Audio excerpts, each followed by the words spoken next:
अस्सलामु अलैकुम वरहमतुल्लाहि वबरकातुहू। आजकल हज के दिन चल रहे हैं और आप सबको मेरी तरफ से हज का महीना बहुत बहुत ज़्यादा मुबारक हो।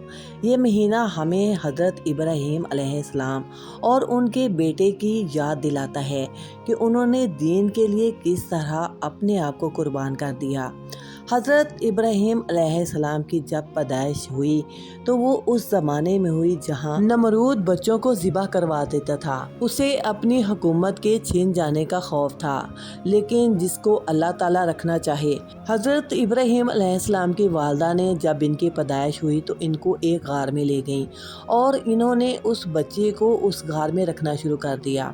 ये बहुत ही इंटरेस्टिंग स्टोरी है, प्लीज़ शुरू से लेकर आखिर तक ज़रूर देखिएगा, क्योंकि मेरी ज़ुबान से सुनने से आपको इतना मज़ा आएगा, ऐसे लगेगा जैसे आप उसी माहौल में चले गए हैं और वो दौर आप अपनी आंखों से देख रहे हैं।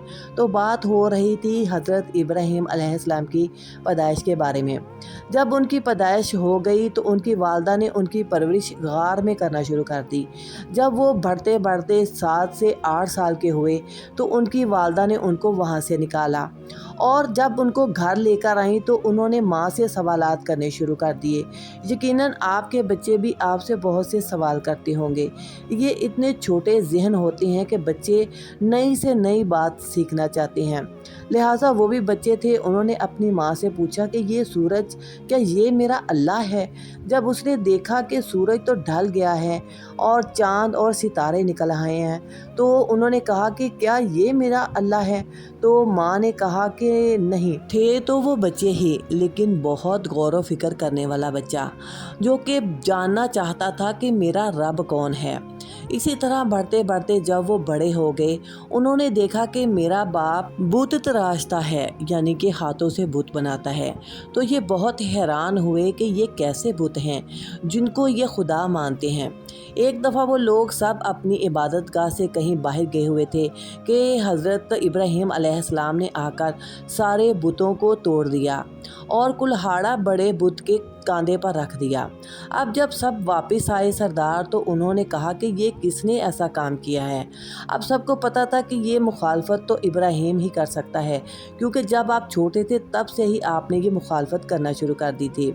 ये किस्सा मैं आपको कुरान पाक से पढ़कर सुनाती हूँ। यकीन करें मैं अपनी ज़ुबान में सुनाऊंगी, लेकिन आपको बहुत ही मज़ा आएगा इसको सुनने में। जब उन्होंने कुल्हाड़ा उनके कांधे पर रख दिया तो अब वो उसे पूछ भी नहीं सकते थे। उनको भी पता था कि ये बुत हमारे हाथों से बने हुए हैं और ये कैसे, यानी कि उनको तोड़ सकते हैं। लिहाजा वो अपनी बात पर ही खामोश होकर रह गए। अब नमरूद को भी पता चल चुका था कि ये अल्लाह को तलाश में लगा हुआ है और हमारे बुतों को ये खुदा नहीं मानता। तो उसने एक बहुत बड़ा सा अलाव तैयार करवाया, जिसमें उसने कहा कि लकड़ियों से इतनी आग जला दो कि ये जल कर ख़त्म ही हो जाए। लेकिन फिर वही बात कि जिसको अल्लाह रखना चाहे, अल्लाह ताला ने इनकी हिफाजत फरमाई और आग से कहा कि ठंडी हो जाओ।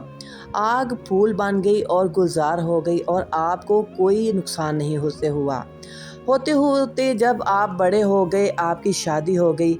हज़रत सायरा बीबी से जब आपकी शादी हुई तो उनकी शादी काफ़ी अरसा आपके साथ रही कि उनसे आपकी औलाद ना हो सकी। लेकिन जब हज़रत हाजरा से आपकी शादी हुई तो अल्लाह ताला ने आपको हज़रत इस्माईल अलैहिस्सलाम जैसी बहुत ही प्यारी हस्ती से नवाज दिया। जब आप अपने प्यारे बेटे इस्माईल अलैहिस्सलाम को पकड़ते थे तो इनकी पहली बीवी को बहुत ही जलन होती थी।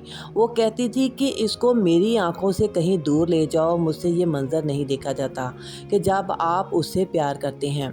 तो अल्लाह ताला का हुक्म हुआ कि इब्राहीम इसको लेकर काबा की साइड पर तुम चले जाओ। अब जिब्राईल अलैहिस्सलाम भी आ गए और इनको घोड़े पर बिठाकर जब लेकर जा रहे थे तो आपने उनके खाने पीने का कुछ सामान भी साथ ले लिया।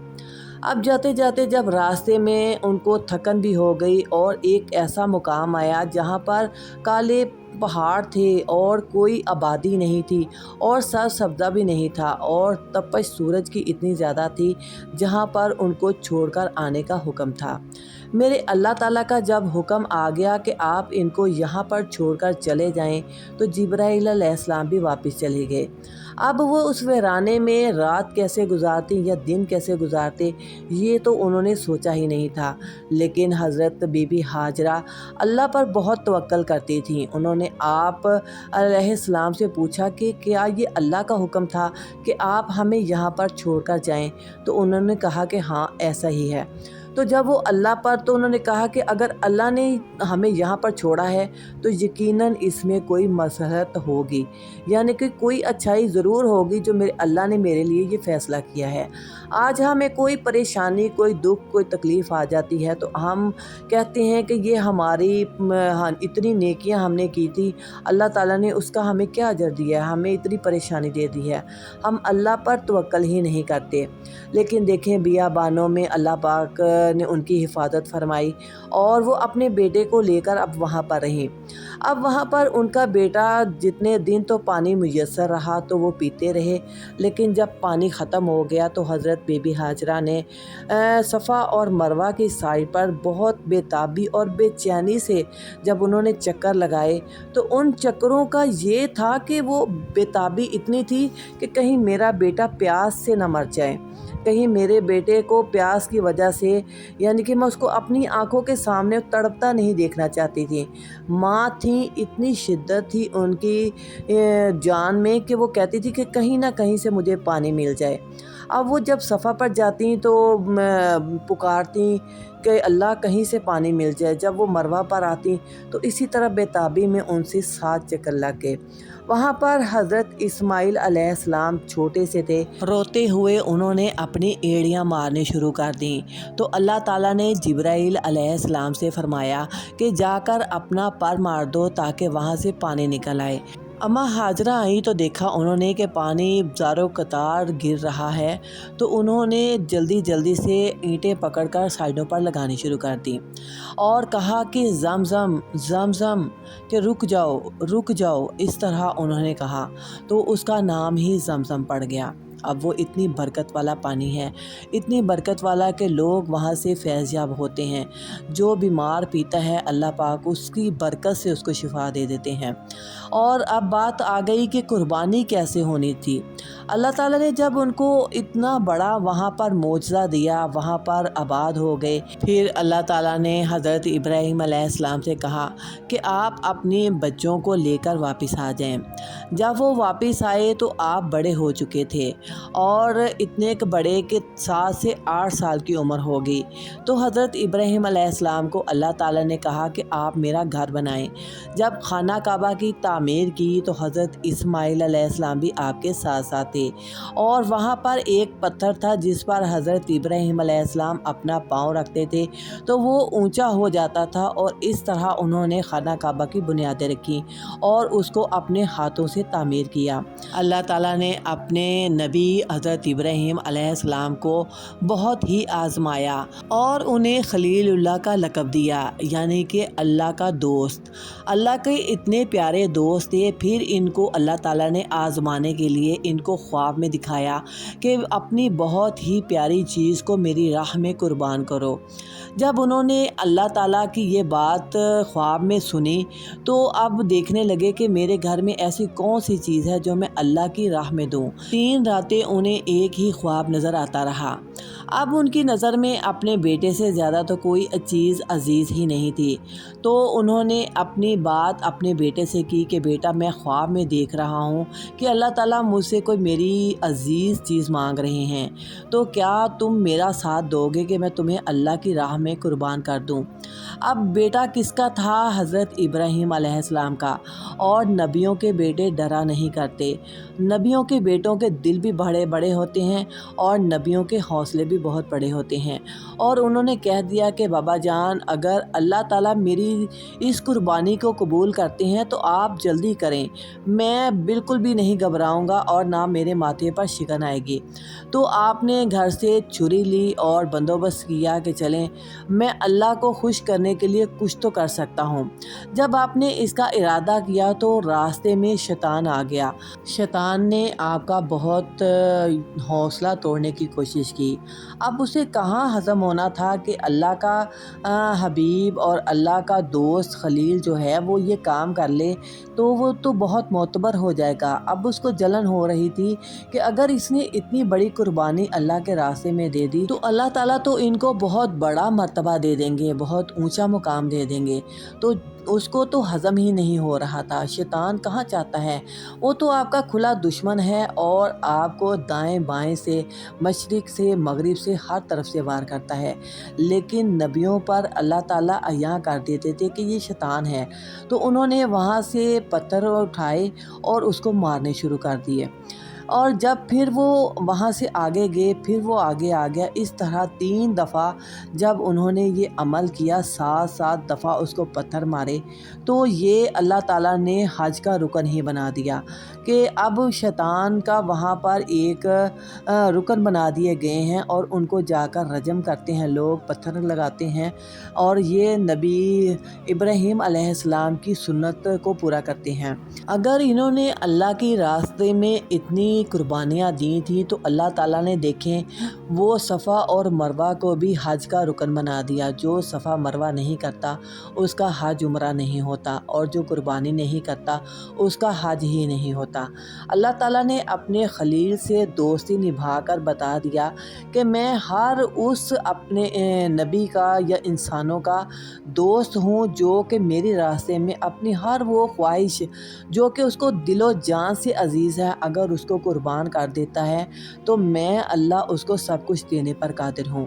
اور اللہ تعالیٰ نے ان کو اتنا بڑا مقام دیا کہ آج ان کی دعاؤں سے خانہ کعبہ میں پھلوں کی اتنی فراوانی ہے، کیونکہ انہوں نے وہاں کے رہنے والوں کے لیے پھلوں سے رزق مانگا تھا اللہ سے۔ تو آج وہاں سے دنیا بھر سے اتنے اچھے اچھے پھل وہاں پر پائے جاتے ہیں، ملتے ہیں، لوگ کھاتے ہیں جو عمرہ حج کر کے آتے ہیں۔ اللہ تعالیٰ میرے اور آپ کے نصیب میں عمرہ اور حج کرے تو ایک دفعہ آمین ضرور بول دیں۔ اچھا، تو بات ہو رہی تھی قربانی کی، اور جب وہ ان کو لے کر گئے اور انہوں نے ان کو پتھر پر لٹایا تو بیٹے نے خود کہا کہ بابا جان آپ اپنی آنکھوں پر پٹی باندھ لیں، کیونکہ ہو سکتا ہے آپ کے دل میں میرے لیے بہت زیادہ رحم آ جائے اور آپ کے ہاتھوں سے چوری نہ چلے، تو اللہ کی جو فرمان ہے وہ آپ سے پورا نہ ہو سکے۔ تو حضرت خلیل اللہ ابراہیم علیہ السلام نے آنکھوں پر پٹی باندھ لی اور اللہ کا نام لے کر انہوں نے چھری چلا دی۔ اب جب انہوں نے چھری چلا دی اور انہوں نے جب آنکھوں سے پٹی کو پیچھے کیا تو کیا دیکھتے ہیں کہ حضرت اسماعیل علیہ السلام سائڈ پر کھڑے ہیں اور ان کے ساتھ جبرائیل علیہ السلام بھی کھڑے ہیں۔ سبحان اللہ، اللہ کی قدرت، اللہ کی شان، اللہ کے معجزے انسانوں پر دیکھیں کیسے ہوتے ہیں، نبیوں پر کیسے اللہ تعالیٰ نے اپنے معجزے کیے۔ اللہ تعالیٰ نے ان کو بچا لیا اور اللہ تعالیٰ نے ان کی جگہ پر مینڈے کو رکھ دیا جس پر چھری چل گئی۔ یہ روایت، یہ رسم آج تک چلتی آ رہی ہے۔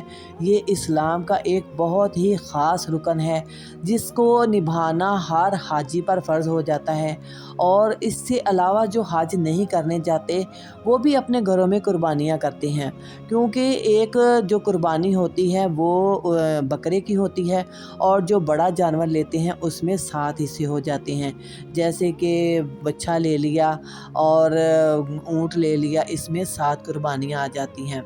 اللہ تعالیٰ نے اس کو عید کی صورت میں دے دیا ہمیں، اتنی بڑی عید کو اسی لیے بولتے ہیں کہ اس میں ماشاءاللہ گوشت اتنا زیادہ ہوتا ہے۔ ہر وہ انسان جو کہ سارا سال نہیں کھا سکتا، ان دنوں میں ماشاءاللہ ہر پیٹ میں گوشت جاتا ہے، چاہے وہ چرند پرند ہیں، انسان ہیں، سب کھاتے ہیں اور اللہ کا شکر ادا کرتے ہیں۔ ہم الحمدللہ مسلمان ہیں اور ہم اس بات کو مانتے ہیں۔ اللہ تعالیٰ کے کہے ہوئے احکام کو ماننا ہی ہمارے لیے فرض ہے، کیونکہ جو اللہ تعالیٰ نے کہہ دیا ہے اس کے آگے کوئی بات نہیں ہوتی۔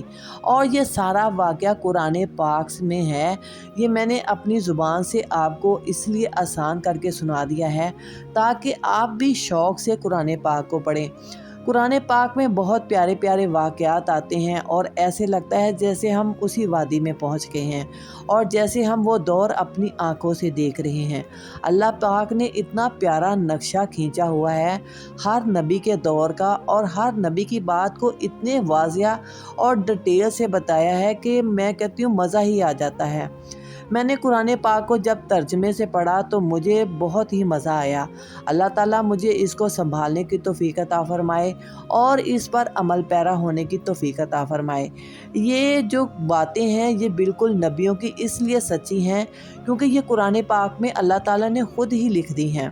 اب ہمیں ان پر کیسے عمل کرنا چاہیے، یہ قربانی صرف اللہ تعالیٰ کو آپ کا گوشت نہیں پہنچتا، اللہ تعالیٰ کو آپ کا تقویٰ پہنچتا ہے، اللہ تعالیٰ کو اس کا خون بھی نہیں پہنچتا۔ جو چیز اللہ تک پہنچتی ہے وہ آپ کی نیت ہے، اور نیت اگر خالص ہے تو اللہ تعالیٰ اس کو قبول و منظور فرما لیتے ہیں، اور اس میں اگر ریاکاری ہے، دکھاوا ہے تو وہ اللہ تک نہیں پہنچتی۔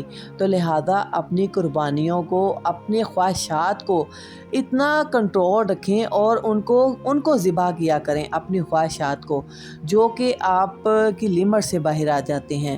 اپنی حدود میں رہ کر جینا سیکھیں، یہی نبیوں، ولیوں، پیغمبروں نے ہمیں پیغام دیا تھا، اور وہ پیغام اللہ تعالیٰ نے ہمیں قرآن پاک کی صورت میں دے دیا۔ یہ قرآن پاک ہم گواہ ہوں گے پہلی امتوں پر، جو پہلے امتیں گزر چکی ہیں ہم ان پر گواہ ہوں گے۔ جنہوں نے قرآن پاک پڑھا ہوگا وہی گواہ ہوں گے، ورنہ تو لوگ سر سے گزار دیتے ہیں۔ عربی ہماری زبان نہیں ہے، لہٰذا آپ سے ایک گزارش کرتی چلوں گی کہ آپ اپنی زبان میں اس کو سمجھ کر پڑھیں۔ اس کو سمجھ کر پڑھنا ہی جو ہے وہ دین کا حصہ ہے۔ اور حضرت ابراہیم علیہ السلام کی تمام محنتوں کو اللہ تعالیٰ نے قبول کیا، تمام ان کی کوششوں کو قبول کیا، اور اللہ تعالیٰ نے ان کا جو درود پاک تھا اور اس پر اللہ تعالیٰ نے ان پر سلامتی جو تھی وہ 5 وقت کی نماز میں اس کو اللہ تعالیٰ نے ایڈ کر دیا کہ جس نے حضرت ابراہیم اور ان کی آل اولاد پر درود نہیں بھیجا اس کی نماز نہیں ہوتی۔ یہ ہے اللہ کی دوستی اپنے پیارے بندوں سے، اپنے نبیوں سے، ولیوں سے، پیغمبروں سے، کہ وہ لوگ دل کے بہت خالص ہوتے تھے، وہ ہر ایک آیت پہ رویا کرتے تھے۔ اب رونا تو اسی بات پر آتا ہے کہ جس کو ہم سمجھ کر پڑھتے ہیں۔ اگر ہم سر سے گزار دیں گے تو ہمیں رونا کیا، ہمیں تو اس بھی توجہ بھی نہیں ہوگی۔ اور اگر اللہ پاک اس حضرت اسماعیل علیہ السلام کی جگہ مینڈے کو نہ رکھتے تو آج کیا آپ کے دل میں اتنا، آپ کے سینے میں اتنا بڑا دل تھا کہ آپ اپنے بیٹوں کو ذبح کر سکتے؟ کبھی بھی نہیں، کیونکہ مائیں تو دل کی بہت چھوٹی ہوتی ہیں اور باپ بھی اپنے بیٹوں پر چھری نہیں چلا سکتے۔ تو اللہ کا لاکھوں کروڑوں احسان ہے، شکر ہے کہ اس نے اپنے بندوں کے ساتھ معاملات بہت آسان کر دیے۔ اللہ تعالیٰ میری اور آپ کی آخرت کو اچھا بنائے اور ہمیں دین کو سمجھ کر پڑھنے کی توفیق عطا فرمائے۔ ویڈیو اچھی لگے تو ثواب کی نیت سے اپنے پیاروں کو بھی شیئر کر دیا کریں تاکہ اچھی باتیں ان کو بھی اچھی لگیں، اور اگر کوئی میرے اور آپ کی وجہ سے کوئی اچھا کام کر لے گا تو آپ کو بھی اس کا اجر قیامت تک ملتا رہے گا۔ اللہ تعالیٰ ہماری آخرت بھی اچھی کرے اور دنیا بھی اچھی کرے، اور اپنی آخرت کی فکر زیادہ کریں، کیونکہ جو آخرت کی فکر کرتا ہے اللہ اس کی آخرت بہت اچھی کر دیتا ہے، اور جو دنیا کے معاملات میں آ جاتا ہے تو اللہ تعالیٰ اس کو دنیا میں الجھا کر رکھ دیتا ہے۔ اللہ تعالیٰ ہم سب کو اپنے دین کو سمجھنے کی توفیق عطا فرمائے اور اس پر عمل پیرا ہونے کی توفیق عطا فرمائے۔ ویڈیو اچھی لگی ہو تو چینل کو ضرور لائک کر لیا کریں، سبسکرائب کر دیا کریں، اور بیل کے آئیکن کو ضرور پریس کیا کریں تاکہ آنے والی ویڈیو کی نوٹیفیکیشن آپ کو ضرور مل جایا کرے۔ جزاک اللہ خیر۔ السلام علیکم ورحمۃ اللہ وبرکاتہ۔